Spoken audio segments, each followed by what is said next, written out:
Everyone, ఈ రోజు చాలా సింపుల్ గా పీతల ఎగురు చేసుకుందామా. ముందుగా 2 ఆనియన్స్, 1 టొమాటో, 1 టీ స్పూన్ ధనియాలు, 1/2 టీ స్పూన్ జీలకర్ర, చెక్క, లవంగా, ఇలైచి, మిరియాలు కలిపి మెత్తగా గ్రైండ్ చేసుకుని పెట్టుకోవాలి.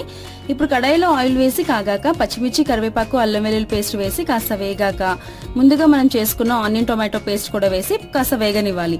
సరిపడా సాల్ట్, కారం, పసుపు, ధనియాల పొడి, కొంచెం గరం మసాలా వేసి బాగా కలుపుకొని 2 నిమిషాలు బాగా వేగాక బాగా శుభ్రం చేసుకున్న పీతల్ని వేసి మీడియం ఫ్లేమ్ లో 2 నిమిషాలు వేయించుకోవాలి. మరీ డ్రై అనిపిస్తే ఒక చిన్న గ్లాస్ తో 1/2 గ్లాస్ వాటర్ వేసి కలిపి మూత పెట్టి 10 మినిట్స్ మగ్గించాలి. మధ్యలో మూత తీసి కలుపుతూ ఉండాలి. లాస్ట్ కి గ్రేవీ అంతా దగ్గరికి అయ్యి ఆయిల్ సపరేట్ అవుతుంది. కావాలంటే ఇలా అయినా ఉంచుకోవచ్చు, లేదంటే మనం ఎగురు చేసుకుంటున్నాం కదా, సో నేను ఇంకాస్త డ్రై చేశాను. బాగా కలుపుతూ అడుగు పట్టకుండా ఫ్రై చేసుకోవాలన్నమాట. లాస్ట్ లో మరికొన్ని పచ్చిమిర్చి చిలికలు, కరివేపాకు, గరం మసాలా వేసి బాగా కలిపి కాస్త వేగనిచ్చి ప్లేట్ లోకి తీసుకుంటే వేడి వేడి పీతల ఎగురు సింపుల్ అండ్ టేస్టీగా రెడీ.